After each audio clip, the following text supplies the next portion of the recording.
Aliens? Aliens. Yes. But maybe no.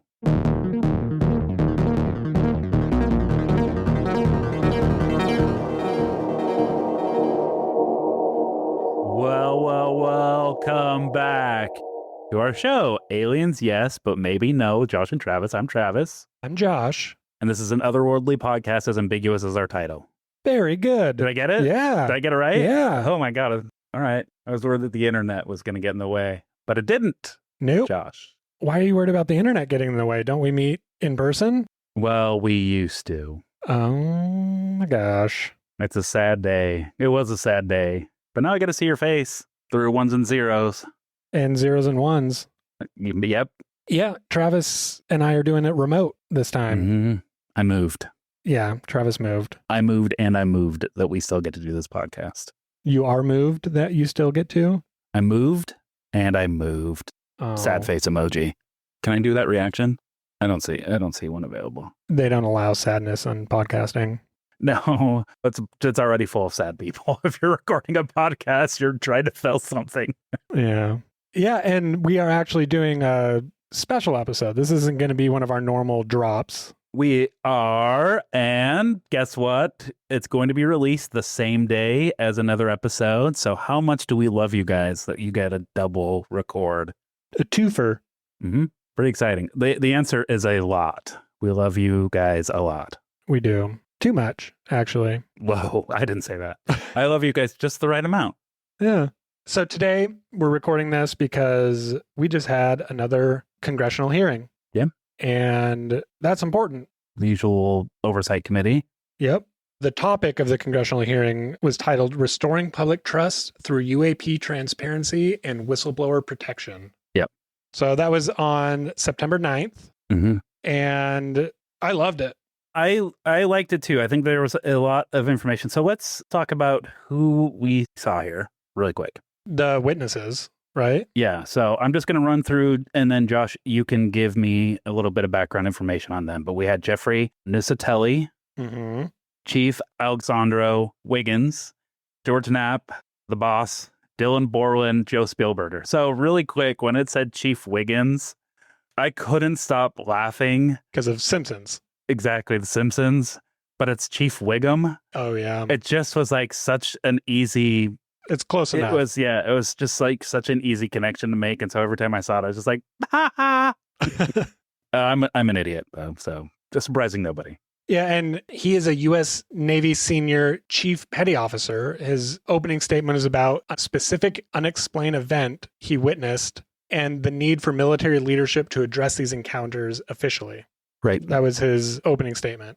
Mm-hmm. He was nervous, too. I could tell. Another guy that I thought was pretty nervous, actually, I thought they all were, but being put in a congressional hearing to testify over something like whistleblowing is going to make anybody nervous. But then you put George Knapp, who's been doing this for a very long time. And then you have Jeremy right there sitting in his perfect posture, with his hands folded, never moving. My daughter watched part of it with me and she's like, who is that guy? And I was like, he's like this documentarian. He's been at every one of these hearings and he sits in the exact same place in the exact same posture. And she's like, he looks like an alien. So yeah, those are the guys. Yep, those are the guys.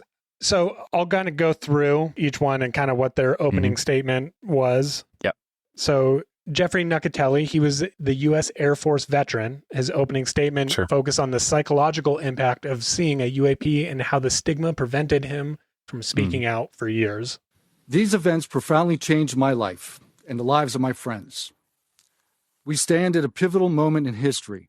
The question is no longer whether these events are real, but whether we have the courage to face them. True leadership requires vision, a willingness to confront the unknown with transparency and resolve. So I ask the Congress to help we the people enact this vision. There are 3 goals. Fund independent research and treat UAP study with the same seriousness as we would any other scientific field. 2, end secrecy and overclassification. Transparency is the foundation of truth. Without it, witnesses like us are dismissed. 3, protect the witnesses. Many stayed silent out of fear, for their careers, reputations, and the safety of their families. Protect them, and you will embolden others to join this cause. These phenomena challenge our deepest assumptions about reality, consciousness, and our place in the universe. Exploring them can unlock transformative breakthroughs in technology, biology, and human understanding. Let this be the moment when America chooses courage over fear, transparency over secrecy, and progress over stagnation. Let's show the world that our nation leads not only through strength, but through fearless pursuit of the truth. Yeah. And so these guys they all had firsthand experience, right? Not all of them. I don't think Joe Spielberger did or George Knapp. Joe Spielberger was the one that was on the far right, who didn't really have a whole lot to say. Nobody really asked him a lot of questions. I felt like George Knapp and Borland kind of dominated this hearing, and I feel like Borland was also very nervous. Mm-hmm. He came off as somebody who had like a lot of real nervous energy, but wanted to get his side out. Yes, and Borland was the one that his career was ruined, right? That's what he said. He said that he'd served up until 2013. Yeah, in the U.S. Air Force. Yep, and he was on I believe he was on a ship, but he had applied for promotions, and this was after he had talked to his senior officers about this experience that he had, and was denied any sort of promotion until he left the military in 2013. And he still can't get a job. Did he say he was still unemployed? Yeah, he said he was on unemployment for the next 3 weeks until it was done. So he's been unemployed since 2013? From my understanding, he can't find any work in the field that he's qualified for. I do remember him leaning on that unemployment thing really hard, and I was like, same, buddy. I totally understand.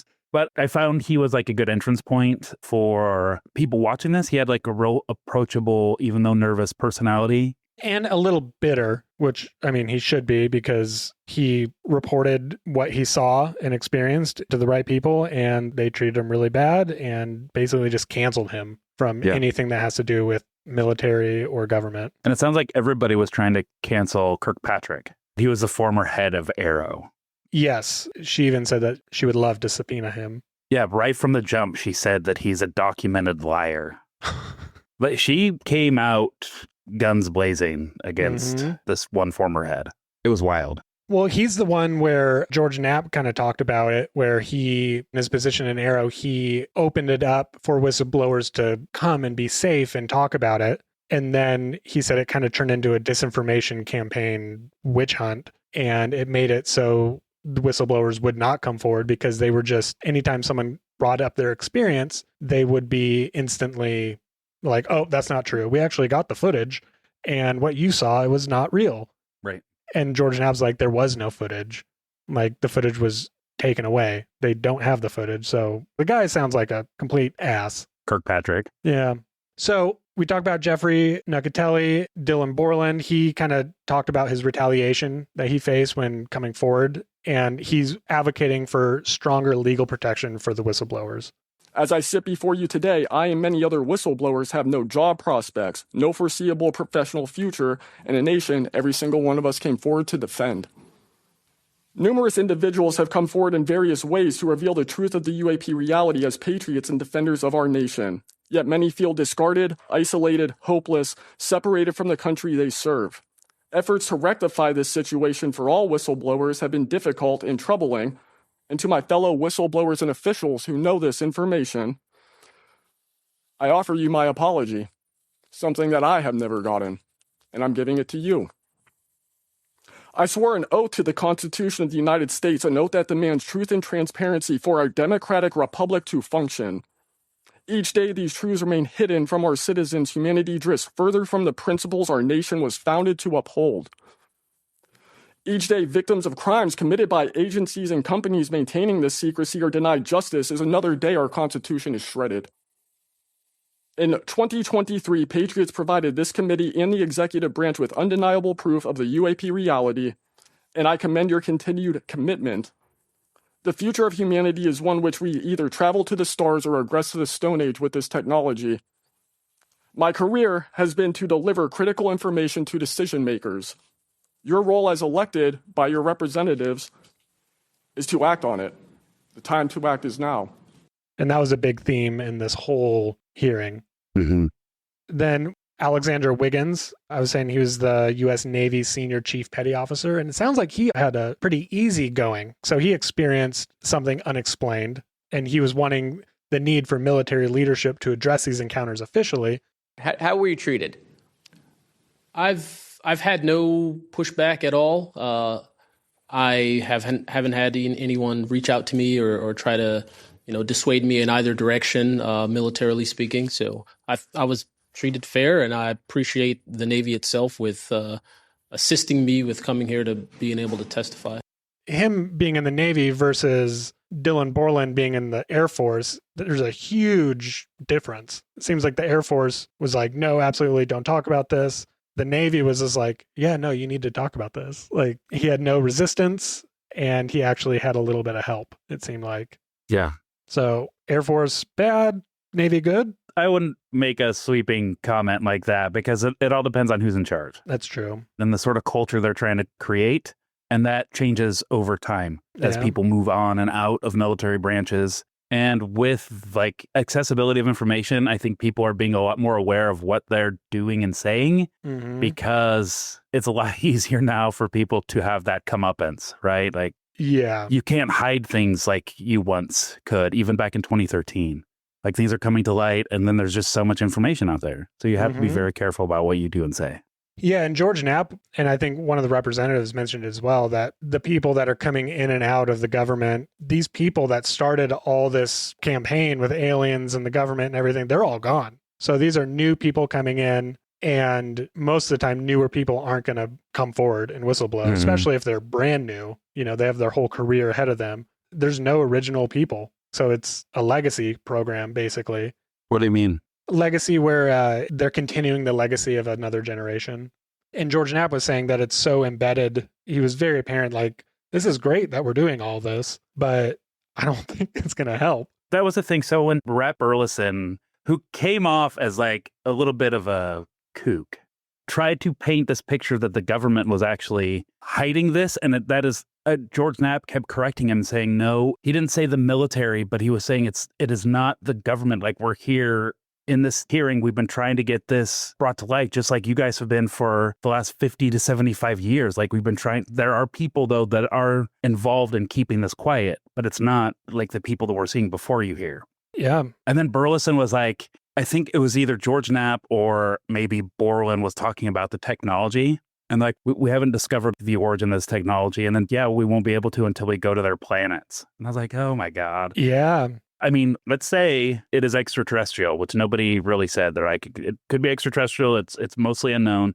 It was interesting because was it Borland who was talking about that? I'm going to just defer to Borland because he took up a bunch of time. Like they had to pick out the witnesses that they wanted to hear from because Borland just kept talking. He had a lot that he wanted to get off his chest. I think, like you were saying, a little bit of an axe to grind and was just wanting to air his grievances. I feel like because of that, like we didn't get to hear from Spielberger a whole lot or Nucatelli. Well, he was saying how Arrow or these scientists, for them to say that this is truly extraterrestrial or alien tech, they have to go to the planet, get the tech from them and bring it back to have an absolute. I would put it to you this way. The statement Arrow has made is scientific evidence of extraterrestrials. Scientific evidence requires a scientific control. Extraterrestrial is an entity on another planet. The only way to scientifically prove extraterrestrial is we have to go to that planet, acquire technology, bring it back, and compare it to what we have here. So you're saying they won't let anything out because, or they won't come forward unless they confirm that unless they go to the planet and confirm where its origin is. That would be scientific evidence, yes. And by that statement, Arrow found no scientific evidence of extraterrestrials is basically, I don't want to call it a psyop, but a misrepresentation because we do have things. But making that statement is not technically a lie. It's a misrepresentation of the full truth. Love it. So when they say it's not alien tech, it's because they can't prove, and that is the definition of proving it to them. So they're not lying when they say they don't have it, but they do have it. And you can conclude that it is alien tech because it is not ours, and we don't have anything like it. I think part of George's testimony was pretty remarkable, where I think it was in that Russian document that he had snuck here. He talked about them witnessing these UAPs, these phenomena, and trying to suss out the technology just by the video. So they were like, what is it called? Like, reverse engineer these things? Like visually, because they don't have But it. yeah, they're like, how do we make something move side to side like this, up and down like this? Yeah. Going back to witnesses in the opening statements, George Knapp, he's a UAP journalist. He's the boss man. He's been doing this 40 years. His opening statement highlighted the years of government secrecy and the importance of free press in holding institutions accountable for UAP transparency. The DIA's contractor, Robert Bigelow of Las Vegas, made a bold attempt to acquire physical proof of UFO crashes. It's been widely reported and suspected that Lockheed Martin is one of the contractors, the defense contractors, that has held this stuff, stored it away in secrecy, and tried to figure out how it works.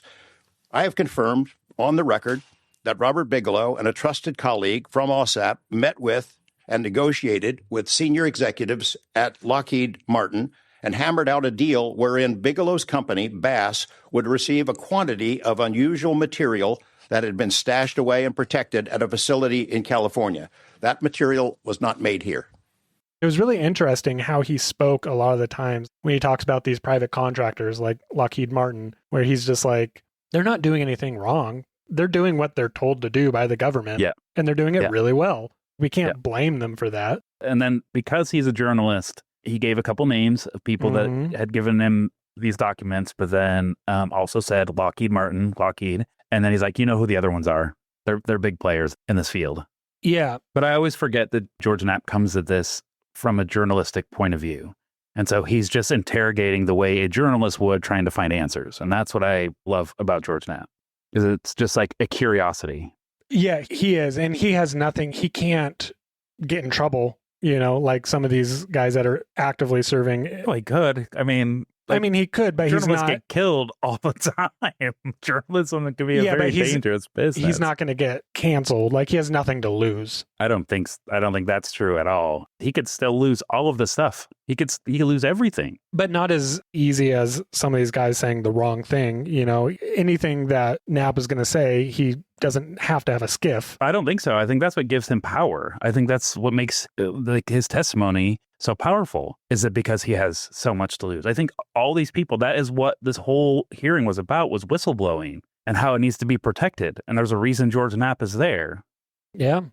George Knapp was probably my favorite out of all this. If you were going to make a highlight reel, every time he spoke would be in that highlight reel. He was just such a good, he's a professional speaker. Except in that one video we saw where he was recording from a pool. Oh, yeah. On the Bob Lazar movie. They did invoke Bob Lazar Mm-hmm. in this hearing, which was great. Yep. George Knapp did. I agree with your take on George Knapp. I find him to be very articulate. And again, he's such a big figure in this world that I forget that he comes at it from a journalism standpoint. Yeah. It's not experience that brought him here. It's just like a curiosity. Yeah, he's wonderful. I hope he lives 40 more years. If he wants, sure. I think it's great. But there are people that are willing to pick up the mantle. I know he works pretty closely with Jeremy. Yeah. Who just is always always there, man. Yeah. If nothing else, he knows where to be and how to sit. But Jeremy is a little more aggressive. George Knapp is very gentle and calm. Kind of like a therapist. Like if you've been in therapy where a therapist will ask you a question and then they'll just sit there quietly and let you do all the talking. I feel like George Knapp comes from that school of journalism, instead of the newer form of journalism is rapid fire questions. And that is a form of gaslighting, because you can't answer all of these questions and then you're left in the lurch. Nobody's really interested in getting an answer. They're interested in just looking like they have all the answers. Yeah. And not only is he like that, but he's also a badass, because he went to Russia and multiple representatives were blown away that he was able to smuggle out top secret KGB documents from Russia and not have his life ruined. I did something kind of dumb. I met with these officials who, during that time period, glasnost, perestroika, the Russians were trying to open up to the world, and I saw it as a window of opportunity, and it was. And we were able to talk these folks into providing us information that otherwise we would never have seen. Some of that was classified. I found out that they only stamped the top pages of these documents that were classified, so I just removed them. I removed those pages, and I carried them out. And if they'd caught me, I'd be in a gulag still. And they asked him multiple times, and he's so nonchalant. He's like, yep, I just saw the right time and went there and put it in my bag and left. There's like, how? How did you do this? The right people in the right time. He said that if this was 5 years before, he would have been put in jail. And if it was 10 years before, he would have been shot. Yep. He went over there, met with people in the government, got the documents. The Soviet Union was crumbling, or it was crumbled, and Putin wasn't in power yet. So there was just this weird transition, and he noticed that transition, and he went and got the documents. And the documents are about the programs that the KGB used, very similar to ours, for the UAP programs. Yeah, well said. Thank you. So, listener, dear listener, we are 1 day away from this hearing. So we are still processing some of our thoughts and trying to figure out exactly what this means just for us. Yeah. You can say that? Yeah, there's a lot. And we're not going to touch on everything because we're still going to process it. There was a lot. But my biggest takeaway was like protecting whistleblowers, which I think is crucial. And then if you kind of separate a lot of the political grandstanding that happened where they were like invoking Obama's name and Trump's name and all these other presidents and saying like, well, who was in charge during this time and why did they fuck up? And who's in charge during this time and why are they fucking up currently? And that's great. And this is a political hearing with political representatives. And so there is going to be some grandstanding and people trying to make a name for themselves. And that's fine. Yep. That's politics, right? Yep. But when you watch these kind of things, you have to set that stuff aside. And if you read some of the comments were getting very heated depending on when you watched it. I turned the comments off. If you watched it live, there was some stuff about anal drones and like wild stuff. I only caught the tail end of the live hearing and then watched a recording. And I think it was through like Talk of the Nation or something like that. They were different comments. And some of them were very racist. And so I stopped looking through the comments. When I saw it live right away, there was one that said, can we block this person? It's obviously a government bot. And I'm just like, oh my gosh, close comments. Yeah. It is fun to go in the comments for a little bit until it gets unhinged, which it always does. Yeah. So the last person for opening statements and kind of what they are was Joe Spielberger. He's the Project on Government Oversight, or POGO. His opening statement provided an institutional perspective, arguing for increased oversight of UAP-related spending and programs to ensure accountability. Whistleblowers are the first line of defense to root out waste, fraud, abuse of power, and corruption in our government. Congress relies on whistleblowers so that it can fully exercise its oversight and legislative authorities. It's understandable that former presidents of both parties have often taken a hostile approach toward whistleblowers. Their disclosures can embarrass the president and their political party or even lead to a national scandal. But whistleblowers continue to play a vital role during both Democratic and Republican administrations. They help Congress and the public identify and understand what government corruption looks like. Their disclosures fuel investigations and allow us to address wrongdoing and hold those responsible to account. That's why historically there's been a strong bipartisan consensus in Congress to support and protect whistleblowers. Doing so protects the country and ensures our government is more responsive and accountable to the people. And he didn't speak that much. No, he was called on a couple times, answered a couple questions, and that was it. Pretty quiet. Yeah, he seemed kind of like a HR person or like a union rep. Sure, yeah. Because they would ask him questions about like, how are we handling this as a government? And he would just have the answers for that. That's good. It's always good to have one of those guys there. Oh, absolutely. There are a few things that happened in the testimonies. All the testimonies were great. The questionings were a lot better, I think, from the representatives this time, for a majority of them. It looks like they did a little bit more homework. I think some questions were great. I think some were just frustrating. Like the question, I don't remember who it was. He asked George Knapp how much money was being spent on all the black op operations and everything. basically, if you add it all up. And George is like, no one knows that. Like, no one's seen that I don't shit. know that, man. Yeah. That's... I'm not even in the government. Like, why would I have that info? But with the testimonies, there was evidence presented in the hearing as well. How many times did they say skiff, your favorite word? Oh, man, they said skiff quite a lot. Yeah, that was Borland. Borland was like, I can't answer that question, and I don't know that I can even answer that question to you. Like, I don't think you are authorized to hear what I have to say. So yeah, he often said that. He's like, I can talk about that in a skiff if you have the clearance. Exactly. That was like basically what he said. Yeah. Yeah. So the U.S. Navy Chief Petty Officer Alexander Wiggins, his testimony says that he witnessed a self-luminous tic-tac-shaped object On the evening of February 15th, 2023, at approximately 19:15 PST, in the Whiskey 291 warning area off the coast of Southern California, I was serving on board USS Jackson. During that period, I moved between the Interior Communications Center, ICC-1, and the bridge wing, correlating the sensor picture with visual observations, part of my routine responsibilities for surface and air picture management. What I observed and what our crew recorded was not consistent with conventional aircraft or drones as they appear on our system. A self-luminous tic-tac-shaped object emerged from the ocean before linking up with three other similar objects. The four then disappeared simultaneously with a high synchronized, near instantaneous acceleration. I observed no sonic boom and no conventional propulsion signatures. No exhaust plume, no control surface articulation on the Sapphire image system. Shortly after the synchronized departure, radar tracks dropped. These observations were multi-sensor and recorded inside of ICC-1, with time location overlay visible in our source frames that have been made public by journalists.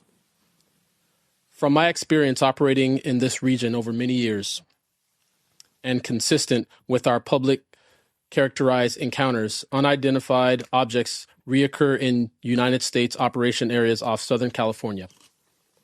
That fact alone does not tell us what they are.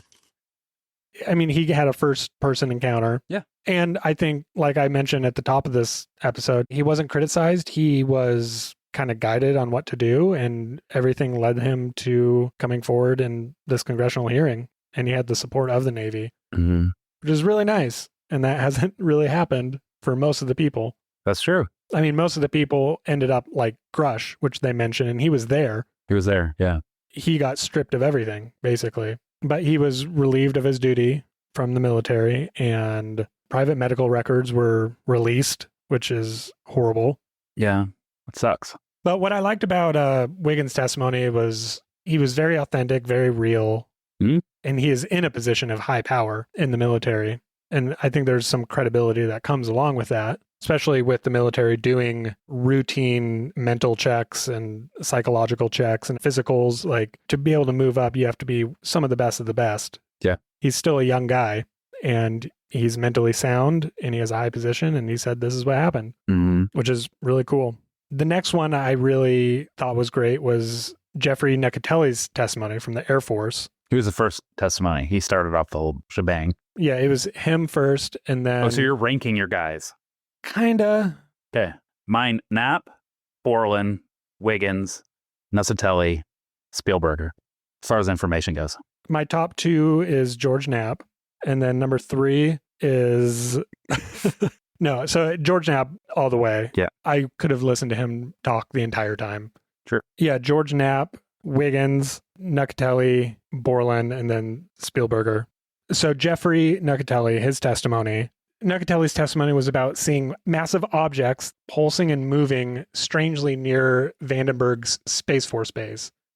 Between 2003 and 2005, 5 UAP incidents occurred at Vandenberg Air Force Base, home to the National Missile Defense Project, a top national security priority.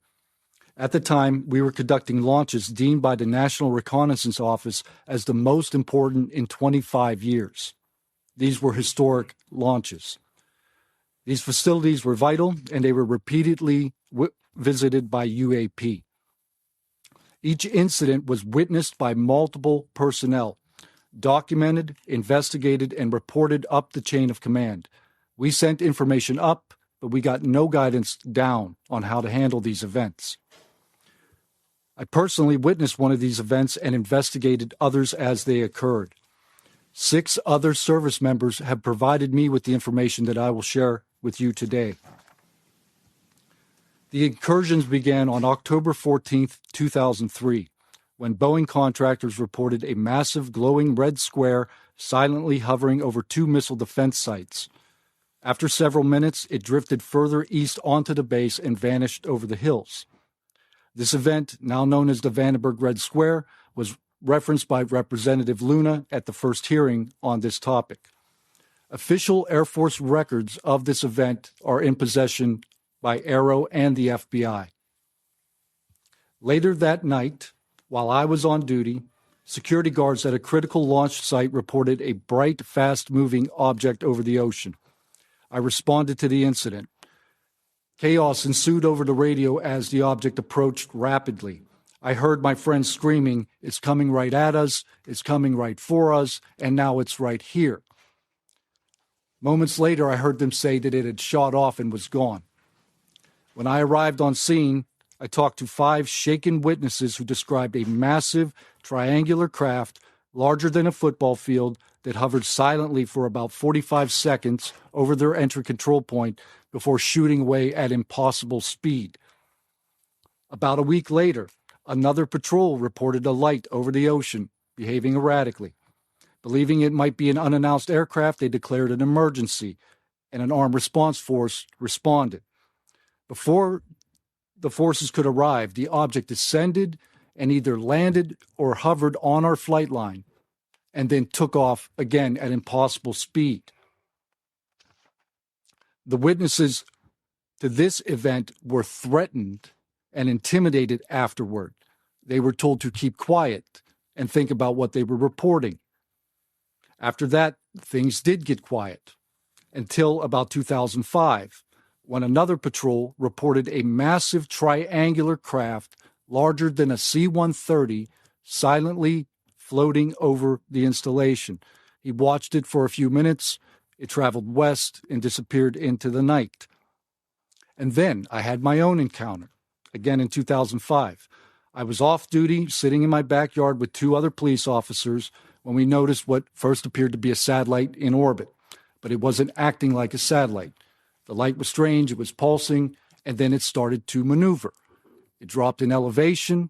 At times it would vanish from view and reappear in a different location in the sky, and eventually it reappeared 200 feet over my house. It was a 30-foot diameter sphere of light.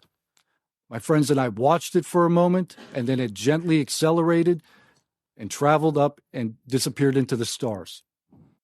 Typical Air Force. Okay. It's pretty wild, and they were told to hush.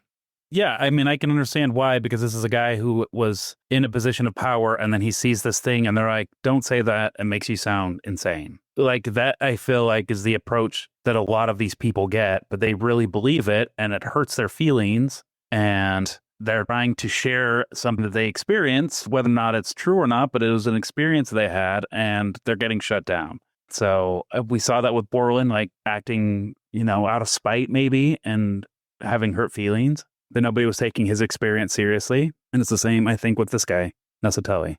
That's the exciting part about these hearings is, and especially focusing on whistleblowers, this one particularly, that stigma was there and it kind of still is, but it is going away. And they're going to be putting in, or they're trying to put in, protection against whistleblowers so that they can come forward without any of this retaliation. Mm-hmm. These guys are talking about the epitome of what is wrong with the military, why you can't talk about any of this. Yeah. So his was fascinating. He described it very well. And then there's the last highlight for me is the one that you've probably seen going around. If I go on social media or look up this congressional hearing, this is the main highlight, was the Hellfire missile video. It happened last year, 2024. Yep. Which isn't long ago. No. In this video, you see it's a night vision video, and it's like a top down. This was captured by a drone. Yeah, it was a MQ-9 drone. It shot the Hellfire missile, and then another drone top down was recording the whole thing. Yep. And this glowing orb off the coast of Yemen. You can hear the operator's voice giving the command to fire. The Hellfire missile streaks towards the orb, but instead of the explosion that you'd expect from our... Something named Hellfire. Yeah. Which sounds bad. Yeah, exactly. As Lou Elizondo called it, the premier military tech in a News Nation interview. He's like, yeah, if there's something that can make our premier weapon not work, that's scary. It bounced off. And it looked like maybe there was a little bit of debris that came off, but the debris kind of kept traveling with. But that could have been from the missile? That could have been from the missile. Doesn't necessarily mean there was from that. So I think it's like, okay, we tried to pick a fight with this thing. It knows it's been in a fight, but like it definitely won. Yeah. And then the video kind of changes from night vision to it looked like just a regular video, and it continued just showing this craft after it stopped wobbling. It reacted to being hit. It like moved around and then kind of wiggled a bit, right? And then shot off again. Yeah. It only barely slowed it down. Like it knew something had happened. This craft, this phenomena knew something had happened to it. It was just like, oh, okay. Like a bug hitting a windshield. Yeah. Like a really big bug. It's like if you were running a race and someone came and pushed you pretty hard, but you didn't fall over. You kind of stumbled and then you went back up and running. Or just like maybe somebody you're racing against bumped into you and it knocked you a little bit off your trajectory. And you're just like, oh, that's annoying. Yeah. Why would you do that? That's a good way to put it. Yeah. Later in the hearing, I think it was Luna, she asked, does that video scare you? And each person said, yeah, except George Knapp. Okay, while this is still rolling, Mr. Nucatelli, real quick yes or no answers. Are you aware of anything in the government, United States government arsenal that can split a Hellfire missile like this? No. And do whatever blob thing it did and then keep going? Nothing? Nothing. All right, how about you, Chief Wiggins? Nothing to my knowledge, ma'am. Okay, and how about you, Mr. Borland? I prefer to answer that in a skiff. Okay. Does this video scare you guys? Yes or no? Yes. Wiggins? Yes. Nat? I had a different reaction. I was really happy that it got out. Thanks for providing Curiosity that, kills the Congressman. cat. All right, Mr. Borland? Yes, for... Okay. All right. That is the end of my questioning. Well, I mean, again, he is approaching this from a journalistic standpoint, and this is information. Yeah, he wants all info. Yep, love it. Moskowitz came in and said something that I thought was eye-opening. He said that he doesn't really know what is true. He doesn't know on the subject, but I do know when we're being lied to, and we're definitely being lied to. There's no doubt about that. And I was just like, to hear a representative acknowledge that, I thought was pretty wild. Yeah. I think at the top of the whole congressional thing, George Knapp was asked, could this all be psyops? Could this all be fake? Do you think that any of this is a psyop by the U.S. government? Entirely possible. I mean, our government and other governments have admitted that they've tried to use UFOs to cover secret projects. But I think they also do some reverse engineering of those claims. So years after people start seeing UFOs over Area 51, for example, they come up with the story, oh, yeah, that was we planted that story. So I read in a major newspaper just a couple of weeks ago, they planted this story. An Air Force colonel went out into the desert, went to a bar at Rachel and gave them some fake UFO photos. And that's how the whole story about Area 51 started, which is preposterous. It very well could be, but it just seems as though it is real with how much is out there, how much we have recorded. Yeah. You could go into these companies saying that it's their tech, but was it their tech 70 years ago too? That doesn't make sense. If it is their tech, they didn't get it from Earth because we didn't have this tech in the 40s. We don't have that tech now. No, we don't have it now. The best missile in the world doesn't work against this. Spooky. Yeah. But those are my three. Did you have any standout? My takeaway, again, I can't say this enough, as I am impressed by George Knapp every time I see him speak. And I keep forgetting how curious he is and how he's trying to bring stuff to light. I found it very interesting that a lot of reps are in the dark. Yeah. And they are just as interested in this topic as we are, and that makes sense. I mean, they're human beings living in this world, and there's information that's being withheld. I did like how a lot of the people on that panel were pushing back and saying it's not necessarily the government that's doing this, that's hiding this stuff. The government is obviously interested in releasing this. It's a lot of the military. And then you look at Borland's experience, like not being able to get promoted and Grush being doxxed. And that was all done, I'm sure, by military higher-ups. Oh, yeah. And they're the ones that are documenting, and they have this information and they're not releasing it. Yeah. And you have to be very specific about what you're asking the military to do. Kind of like Lockheed Martin, they're hiding it or lying to us because they're being told not to release it.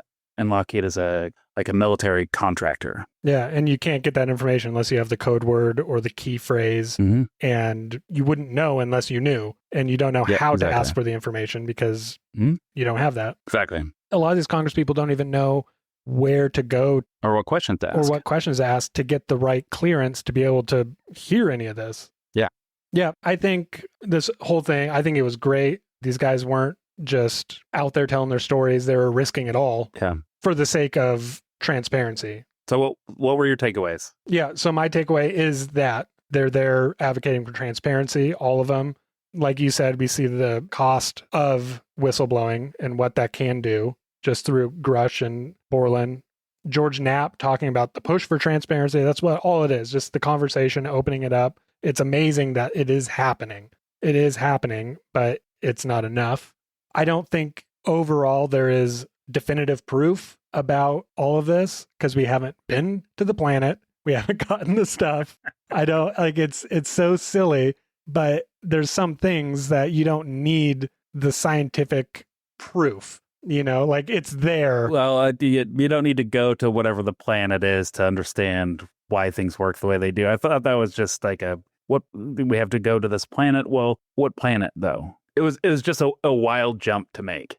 Like the way we have to reverse engineer this technology is by actually going to the planet. That's the only way to do it. It's silly. Just to hear somebody talk about that in a congressional hearing was wild. Yeah. I think the fact that Congress is listening, and like we've mentioned in the past, these are professionals for better or worse. We've seen the worst side of the professionals not doing a good job. Sure. But they also do know how to do their job, and they are professionals at loopholes and trying to figure out how to get into stuff, and they're working on it. And I think we will get there. I don't know when, but they are working on it. I mean, they're mentioning about subpoenas. This subcommittee, since it's not a full committee, they can't actually issue the subpoena themselves, but they were already kind of talking about how to get that done with what they have. But it's a huge step forward, specifically for public trust, which is what we're trying to do first and foremost, is earn the trust back of the public. Yeah. And then just UAP transparency. Mm-hmm. I think is phenomenal. Let us know what you guys think. Share your thoughts with us and all the people around you. Annoy the shit out of them. Get this knowledge out there. Sure. Get it going. Thank you for listening. Like we said, this is a special episode. 2 today. Enjoy it. Yeah. Back to back, Josh and Travis. Yeah. Oh, boy. All right. Well, we will chat at you next episode. Okay. See you on the flippity flop. Bye. Bye.